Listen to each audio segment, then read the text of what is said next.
아멘. 귀한 찬양 감사합니다. 저에게 요즘 죄송합니다.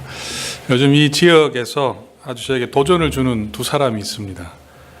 두 사람을 볼 때마다 나는 지금 뭐 하고 있나 이런 생각을 좀 하게 되는데요. 아마 여러분들을 누군지 추측하기는 참 힘드실 거예요. 아마 한 분은 여러분들 중에 간혹 본 분도 있을 것이고, 다른 한 분은 아마 저 외에는 아무도 그 사람을 모를 겁니다. 중요한 것은 그 두 사람도 저를 모른다는 겁니다. 만약에 두 분 중에 한 분을 아신다면 제가 점심을 쏘도록 그렇게 하겠습니다. 누군지 궁금하시죠? 여러분들 알만한 분은 73번 길, 70번과 73번 길을 가다 보면 거기에 마이클스, TJ 맥스 몰이 있습니다.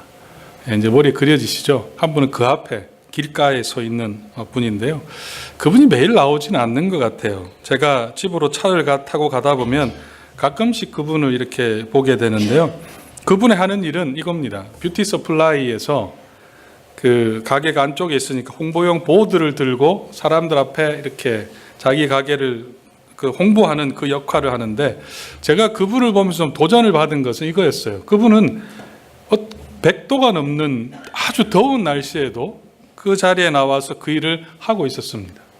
그리고 또 어느 때는 제가 비가 오는데도 그 비를 다 맞으면서 그 일을 하고 있어서 저에게는 굉장히 도전이 되었습니다. 또 한 분은 누구냐면, 여러분이 아마 도저히 모르실 텐데, 제가 새벽에 나올 때 항상 5시 5분 10분 사이에 저희 집 앞길을 지나가는 사람입니다. 지나가는데 그냥 지나가지 않아요. 자전거를 타고, 그 이브섬 길이 굉장히 좁거든요. 그 길을 자전거를 타고 이렇게 5시 5분 10분, 제가 조금 빨리 가면 73번가 이브섬 길로 자전거를 타고 지나갑니다. 처음엔 제가 운동을 한다고 생각했는데, 그분의 제가 자전거 좀 알잖아요. 그분의 그 자전거 바퀴를 보니 이렇게 두꺼운 거예요. 두꺼운 것을 하고 이마에는 헬멧에 불을 켜고 자전거를 타고 가는데, 제가 볼 때는 이분이 운동을 하나 싶었는데 보니 운동하는 복장도 아니고 또 그 자전거는 운동에 쓰는 것도 아니었습니다. 아마 제가 추측하기는 일 때문에 그 길을 가는데 비가 와도 가고요. 어제 새벽 금요일 새벽에도 제가 그분을 보게 되었습니다. 그분은 물론 지나갔지만 항상 그 동일한 시간에 지나갔습니다. 제가 그 두 분을 통해서 제가 감동을 받았던 이유는, 제가 그분들 입장에 한번 생각해 보았습니다. 제가 저분들의 상황이라면 저렇게 비가 오거나 눈이 오나 날씨가 더워도 똑같이 내가 그 일을 할 수 있을까? 제 나름대로 제 자신을 이렇게 돌아보면 제가 내린 결론은 아마 한두 번 지속적으로 하기는 힘들 것 같다는 생각을 좀 하게 되었습니다. 물론 제가 인내심이 약한 것도 있겠지만 그분들에게는 물론 사정이 있을 거예요. 그렇게 할 수밖에 없는 사정. 그 새벽에 나가야 되고 또 더워도 또 비가 와도 해야 되는 것은, 그렇게 하지 못하면 내 가정의 생계를 유지할 수가 없다는 그 사정이 있을 것이고, 또 다른 직장을 찾고 있어서 지금 그 일 외에는 나에게 없기 때문에 그 일을 하고 있을지도 모르겠습니다. 제가 그분들을 보면서 좀 감동을 받은 이유가 있다면 그분들이 가지고 있는 그 성실함이었습니다. 다른 말로 하면 자신들의 맡은 일에 대한 그 책임감이라고 생각합니다. 성실함, 그 책임감이 없다면 그 새벽에 동일하게 비가 오나 눈이 오나 그 뜨거운 햇볕을 맞으면서 그렇게 일을 할 수는 저는 없다고 생각이 들었습니다. 그런 면에서 제가 여러분한테 한번 여쭈어보고 싶은데요. 지난 한 주 동안 성실하게 살아셨습니까? 최선을 다하는 삶이었습니까? 제가 오늘은 예배 때 이렇게 가끔 보면 예배 시간에 이렇게 하품하시는 분들이 계세요. 제가 그분들을 보면 이런 생각을 바꾸었습니다. 한 주 동안 참 열심히 사셨구나.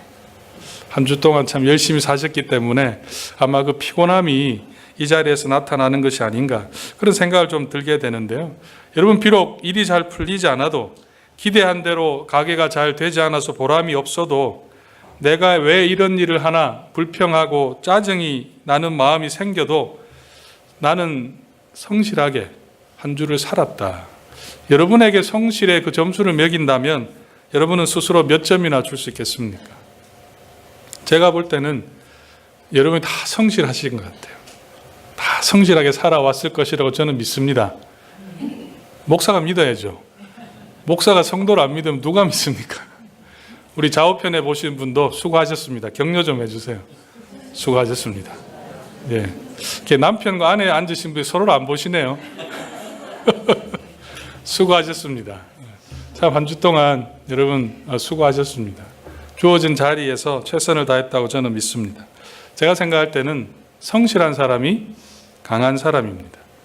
운동 경기를 여러분 잘 보십시오. 세계 랭킹 1, 2위 하는 그 탑 랭커들은 재능도 있지만 그들의 장점은 성실함이에요.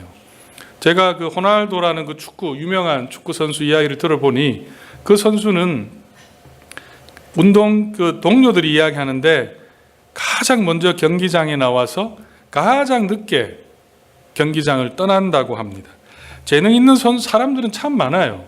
그런데 그 재능을 꽃이 피우지 못하는 이유 중에 여러 가지가 있겠지만 저는 그 중에 하나가 그 성실함.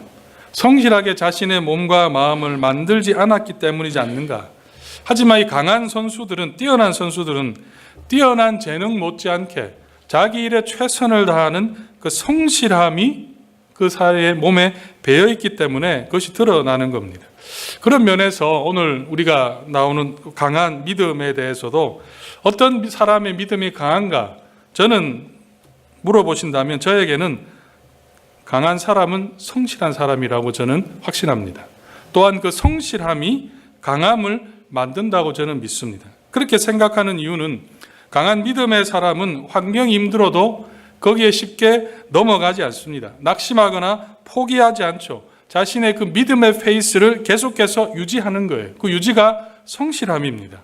그리고 환경의 변화에도 불구하고 자신의 페이스를 계속해서 유지해 나가면 사람은 더 강해질 수밖에 없는 겁니다. 그래서 강함이 성실함으로 드러나고 성실함이 강함을 만들어내는 것이죠. 성실과 강함 뗄래야 뗄 수가 없는 겁니다. 여기에 모인 성도 여러분, 우리의 믿음이 강해지기 위해서 우리에게 필요한 것도 저는 동일하게 그 성실함이 필요해요. 어느 날 여러분의 믿음이 강해질 것이라고 여러분 착각해서는 안 됩니다. 감나무 밑에 입 벌리고 있다고 감이 떨어지지 않는 것처럼 간혹 떨어지기도 하겠죠. 그렇죠. 믿음의 모습은 경건의 그 훈련이 꾸준하게 그 필요한 것 같아요. 갑자기 믿음이 확 자랄 것이다 라는 생각 속에 신앙생활을 하다 보면 오히려 더 도태되는 것이 인간의 이 본성이라는 겁니다. 지속적으로 경건의 훈련을 쌓아갈 때 우리의 믿음이 자라게 되는 것이죠. 우리 교회 표어 구절, 여러분 히브리서 3장 14절 말씀, 이게 다 보이시나요? 우리 교회의 영원한 표어입니다. 한번 같이, 잘 안 보이시죠? 히브리서 3장 14절에 이런 말씀인데 한번 같이 읽어볼까요? 보이시는 분들 한번 읽어요. 시작. 우리가 시작할 때에 확신한 것을 끝까지 견고히 잡고 있으면 그리스도와 함께 참여한 자가 되리라. 여러분 여기서 성실을 나타내는 표현이 어떤 표현입니까? 끝까지예요. 끝까지 잡고 있으면 어떤 은혜를 하나님 주신다는 겁니까? 그리스도와 함께 참여한 자가 되게 해주시겠다. 이 참여한 자가 된다는 말은 하나님의 나라의 그 유업, 유산을 받는 공동 상속자의 그 축복을 누리게 해 주신다는 겁니다. 그래서 끝까지 성실함이 강한 믿음의 표시가 된다고 저는 확신합니다.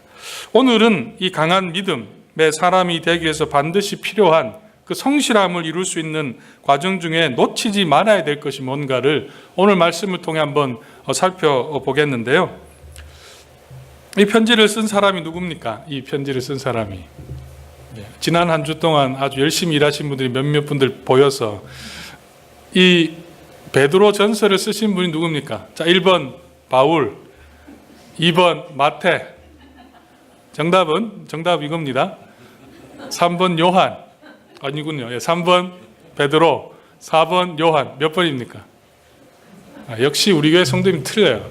지금 너무 유치한 문제라 대답할 가치도 없는 그렇게 생각하시는 것 같은데 베드로가 썼습니다. 베드로가. 이 편지를 베드로가 썼던 그 상황을 생각해 보면 그 당시에는 굉장히 고난의 상황이었습니다.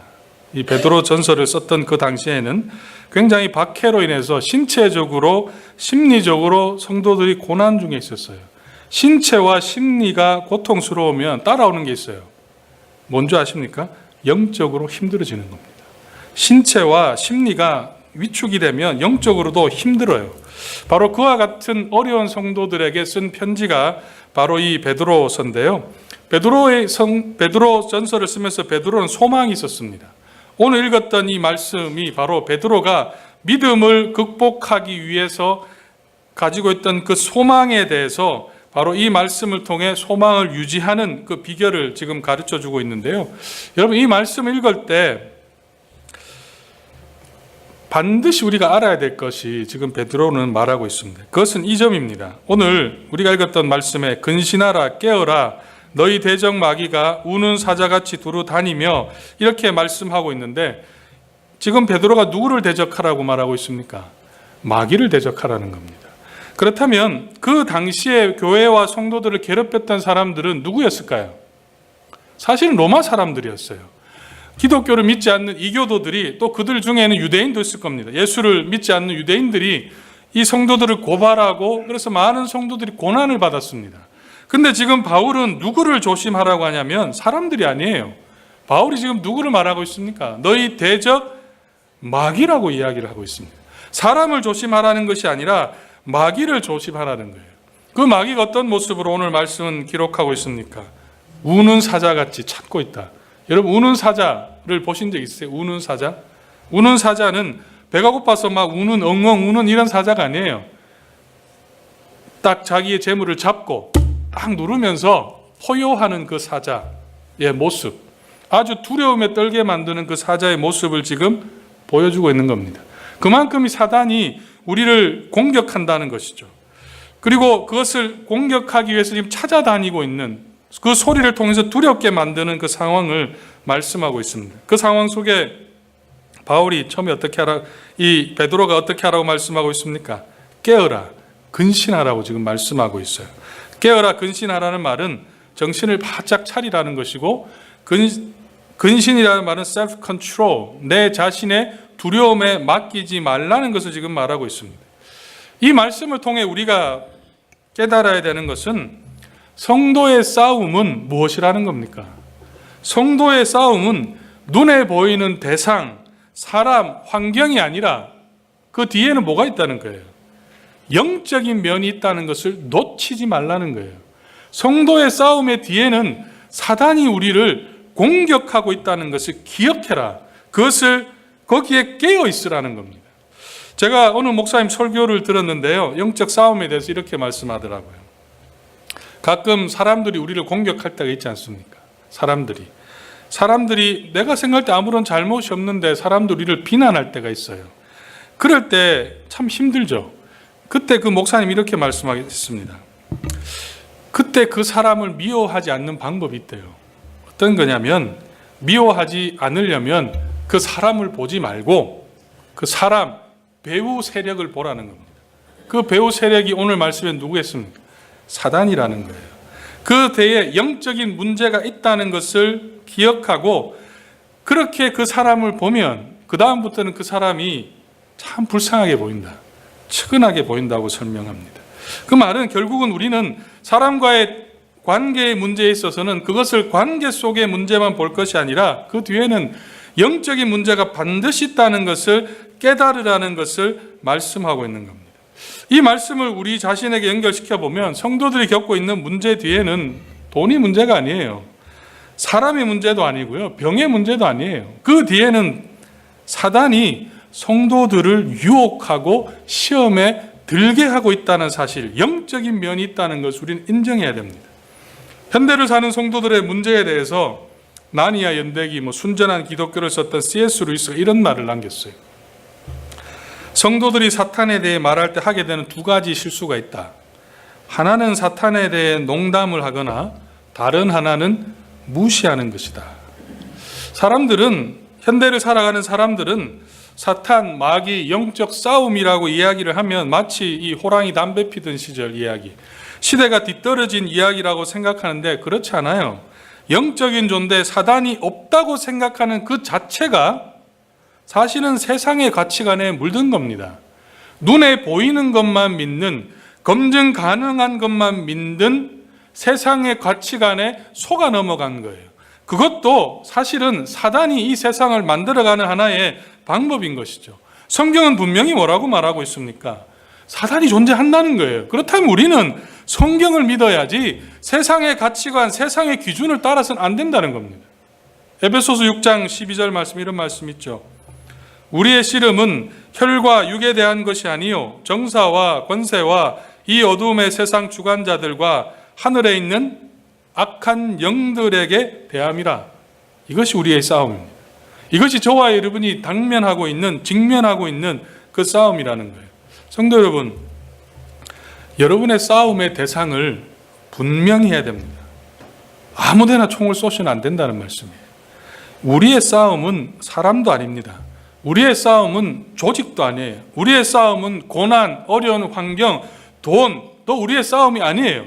우리의 싸움은 바로 이 영적인 싸움이에요. 사단과의 싸움이라는 말씀입니다.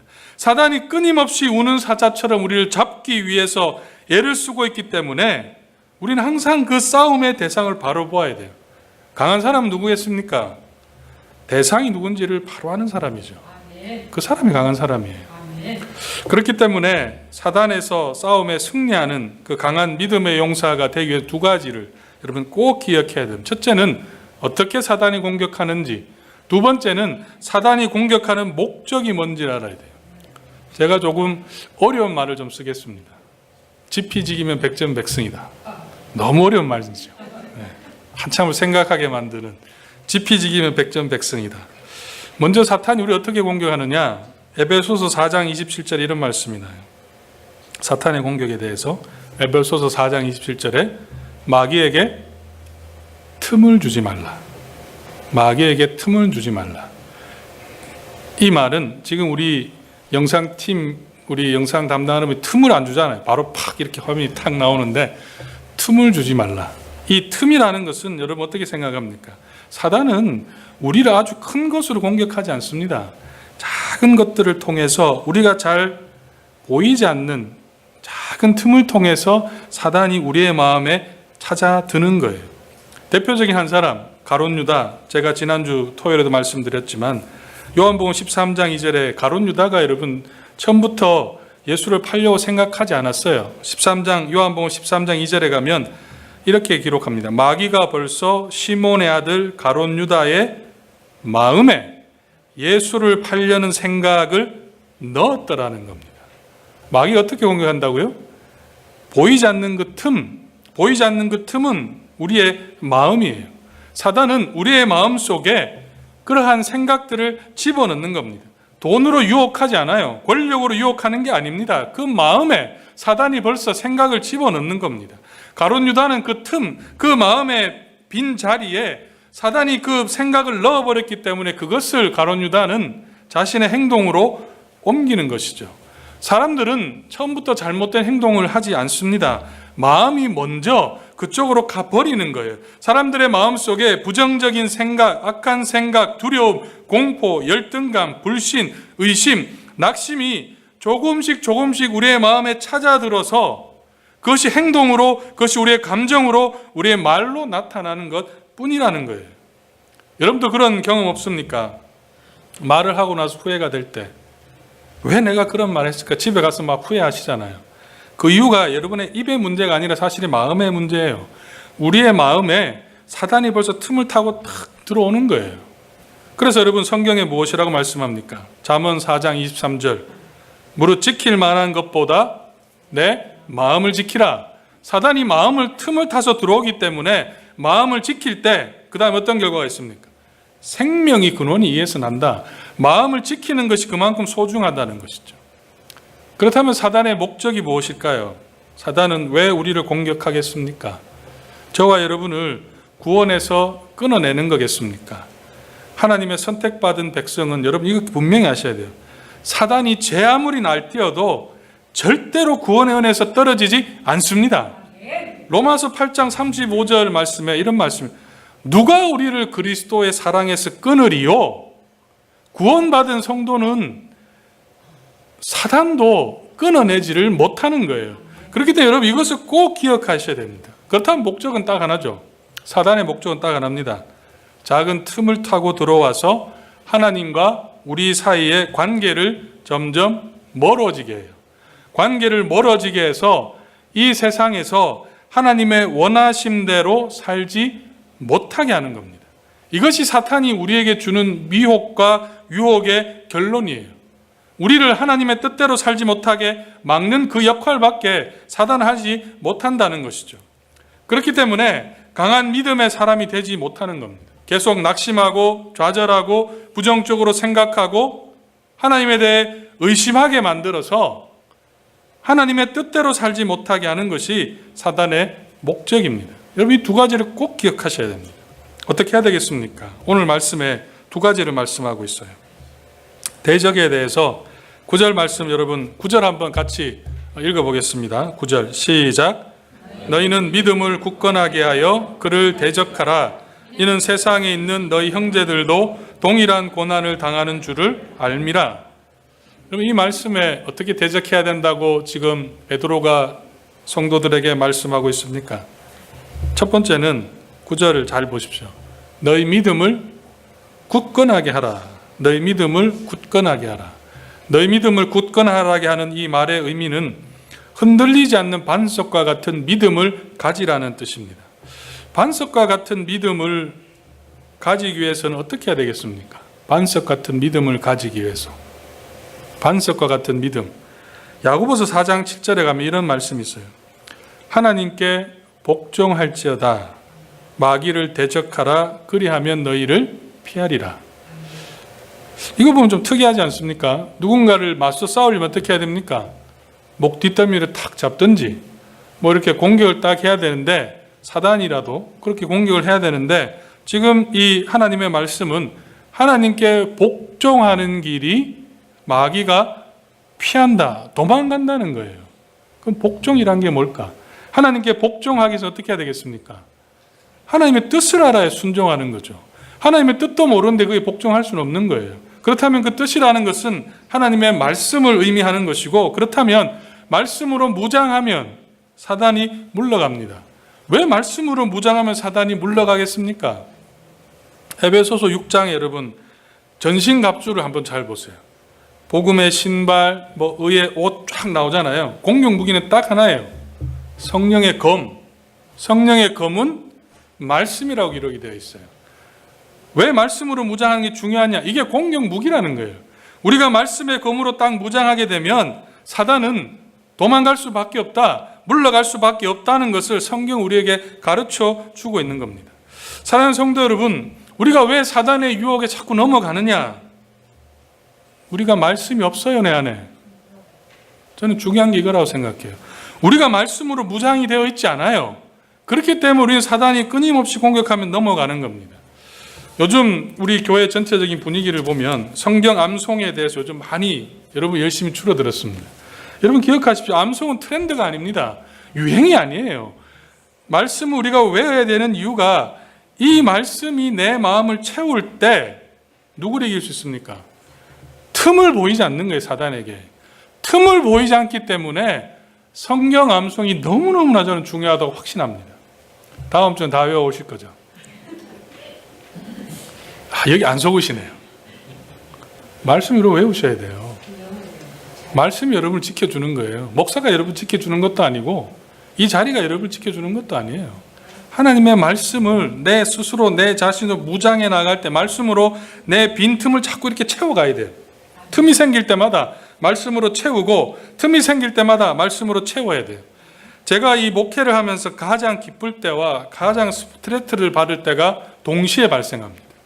언제냐면 제가 목회를 할 때 가끔 아침에도 전화가 오고 오후에도 저에게 전화가 옵니다. 그러면서 이제 월요일 날 가끔 전화 오는 분들이 꼭 하는 말씀이 있어요. 목사님 월요일 쉬는 날이니 전화해 죄송합니다. 그럼 왜 전화를 합니까?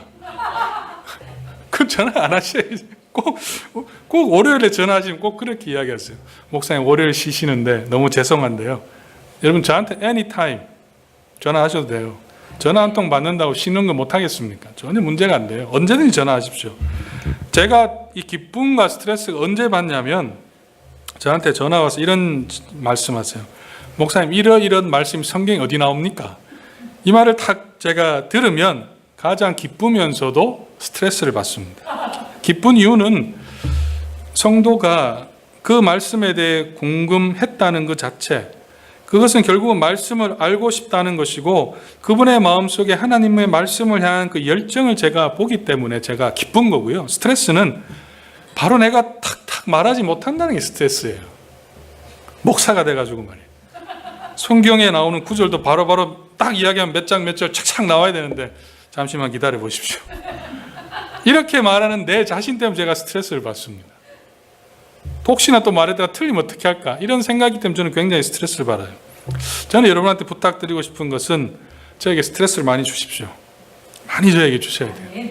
그 말은 결국은 여러분이 그만큼 말씀에 대한 사모하는 열정을 가지라는 겁니다. 주님께서 사역의 첫 시작에 사단과의 싸움을 시작하셨죠. 그때 무엇으로 이기셨습니까? 말씀입니다. 말씀으로 이기셨어요. 능력이 없어서 사단을 못 이긴 게 아니에요. 말씀의 소중함을 우리에게 보여주시기 위해서 주님께서는 하나님의 말씀으로 그를 물리치셨습니다. 말씀을 하니까 말 그대로 사단이 피하갔잖아요. 그게 성경에서 우리에게 보여주는 것이죠. 여러분 안에 말씀이 없으면 제가 장담하건대 100% 우린 다 속습니다. 다 죽습니다. 여러분의 직분이, 여러분의 그 신앙의 연수가 여러분을 지키지 않아요. 하나님의 말씀이 우리를 지켜준다는 것을 여러분 꼭 기억하셔야 됩니다. 두 번째 우리가 기억해야 되는 것은 오늘 9절 이하에 보면 이런 표현이 나오죠. 저는 이게 굉장히 위로가 됐는데요. 이는 세상에 있는 너희 형제들도 동일한 고난을 당하는 줄을 알미라. 사도 바울이니까 사도 베드로가 왜 이 말씀을 했을까요? 마귀를 대적하라는 것이 왜 고난이 있는 줄을 알미라. 저는 이 말씀을 묵상하면 제 친구가 생각이 났습니다. 저는 여러분이 잘 아시는 것처럼 학생 때 모범생이었습니다. 네, 역시 여러분 아시네요. 저는 굉장히 모범생이었습니다. 굉장히 모범생이다 보니 선생님에게 자주 혼이 났습니다. 그래서 선생님이 이렇게 매를 댈 때가 있는데요. 그때 언제 힘이 별로 이게 매를 맞아도 안 아픈 이유가 옆에 내 친구가 하나 있으면 그렇지 않습니까? 모범생분들은 다 아시죠? 네. 모범생분들 아마 다 아실 거예요. 옆에 동기가 하나 있거나 이렇게 있으면 같이 맞으면 좀 덜 아파요. 지금 이 말씀의 의미는 우리가 언제 힘드냐면 나만 당한다고 생각하기 때문에 힘든 거예요. 사실은 여러분 교회 성도들 가운데 나만 그 시간을 지나간다고 생각하지 마십시오. 내가 지금 지나가는 그 길을 누군가는 벌써 갔고 누군가는 지금 말하지 않아서 그렇지 같은 고민을 하고 있는 성도들이 교회 안에는 반드시 있습니다. 반드시 있어요. 나만 당한다고 생각하면 사단은 끊임없이 공격하는 것은 그 마음을 공격해서 홀로 있게 만들어요. 아무도 내게 관심 없구나. 아무도 나를 사랑하지 않는구나. 이런 부정적인 생각을 계속 집어넣어서 사단은 그 사람을 떨어뜨립니다. 공동체에서 벗어나게 해요. 혼자 있으면 100% 지는 거예요. 혼자 매를 맞으면 더 아픈 거예요. 사단이 그렇게 공격하는 겁니다. 사단의 특징, 이 우는 사자. 저는 왜 이 말씀을 보면서 왜 곰이 아닐까라는 생각을 좀 했어요. 왜 우는 곰이 아니고 우는 사자일까? 제가 이걸 동물의 왕국을 보면 좀 깨달았는데요. 동물의 왕국을 보니까 사단이 사슴을 공격하는데 사자가 사슴을 공격하는데 절대로 전체를 공격하지 않아요. 딱 하나만 쫓아가면 다른 동물들은 싹 도망가 버리지. 다른 사슴은 그것만 남는 거예요. 그래서 사자가 죽는 겁니다. 아마 이 베드로는 사자를 잘 알았던 것 같아요. 사자의 공격 방법이 사단의 공격 방법과 똑같은 거예요. 딱 그 성도의 마음속에 찾아가게 만들어서 나 혼자 있구나. 이 교회 속에 나만 이거 겪는구나. 이런 생각을 하게 만드는 겁니다. 그래서 떨어뜨리게 만드는 거죠. 혼자 있으면요. 백발백중입니다. 영락없이 잡혀 먹는다는 거예요. 성도 여러분, 우리는 절대로 혼자 아닙니다. 여러분이 겪는 그 시간, 우리의 믿음의 선배들은 지나갔고 또 누군가는 지금 나와 함께 걸어가고 있고 말은 안 해서 그렇지. 또 누군가는 내가 걸어가야 될 그 길을 걷게 되어 있어요. 그렇기 때문에 성도는 서로 함께 가야 되는 겁니다. 그래서 하나님께서는 우리에게 교회라는 곳을 주셨어요. 함께 모여서 서로 위로하고 서로 격려하고 말씀의 검으로 무장하도록 하기 위해서, 사단과의 싸움에서 승리하도록 하기 위해서 우리를 불러주셨다는 겁니다. 그렇기 때문에 여러분, 우리의 싸움은 사단과의 싸움이고요, 저와 여러분은 다 피하 식별을 잘 하셔야 돼요. 우리는 모두 아군입니다. 우리 모두는 한 팀이라는 겁니다. 한 부대로 묶어주셨습니다. 그렇기 때문에 우리는 서로 격려하고 서로 위로해야 됩니다. 이것이 우리가 사단과의 싸움에서 승리하는 비결이에요. 그렇기 때문에 여러분한테 제가 부탁드리고 싶은 것은, 말을 할 때 여러분 조심하셔야 됩니다. 아군, 우리 편을 격려하고 위로하고 사랑하고 이해해야 되는 말을 해야지, 우리 편의 사기를 떨어뜨리면 결국 내가 죽는 거예요. 우리 편의 사기를 진작시킬 수 있는 위로의 말, 사랑의 말, 위로의 말을 해야 되는 겁니다. 왜냐하면 우리의 대상은 그 사람이 아니라 누굽니까? 사단이기 때문에 그래요. 다시 한번 성도 여러분, 좌우편에 계시는 분들, 여러분의 남편들, 여러분의 아내들, 우리 찬양들 서로 격려하십시오. 수고하셨습니다. 다시 또 손에 손도 좀 잡으시고 혼자 계시지 않도록. 장모님 혼자 계시는데 혼자 계시지 않도록. 그리고 다음 주 올 때는 여러분 혼자 앉아 계시지 마세요. 사단은 혼자 앉아 있는 사람을 공격합니다. 그렇기 때문에 같이 앉아 계셔야 돼요. 같이. 왜냐, 우리는 한 몸이기 때문에, 우리는 한 팀이기 때문에 여러분 같이 가야 된다는 말씀입니다. 제가 이 말씀을 준비하면서 이런 생각을 좀 했습니다. 강한 믿음의 사람이 되기에 사단과의 싸움을 하기 위해서는 말씀으로 무장하고 우리 성도가 서로 섬기고 격려하고 위로하는 일을 해야 되는데, 이것이 어떻게 가능할까? 이것이 어떻게 이루어질 수 있을까? 제가 그것을 곰곰이 생각하다가 이런 생각을 좀 어느 책을 보면서 좀 떠올랐는데요. 여러분, 지금 제가 한번 퀴즈를 내겠습니다. 눈을 한번 다 감아 보시죠. 눈을 다 감아 보시고요. 제가 10초의 시간을 드릴 텐데 다른 생각은 다 해도 괜찮아요. 근데 여러분, 강아지 생각만은 절대로 하지 마십시오. 강아지 생각만은 절대로 하지 마세요. 강아지 생각만은. 10초가 지났습니다. 강아지 생각 안 하신 분 한번 손 한번 들어보십시오. 아마 몇몇 분들 계시는데, 강아지라는 말을 들었을 때 벌써 여러분 강아지를 생각했을 가능성이 많습니다. 집에 두고 온 강아지 밥 못 먹으면 어떡하나 이런 걱정하시는 분 없으시죠? 나는 고양인데 뭐 이런 생각하는 분 안 계시나요? 생각하는 방법은 뭐가 있겠습니까?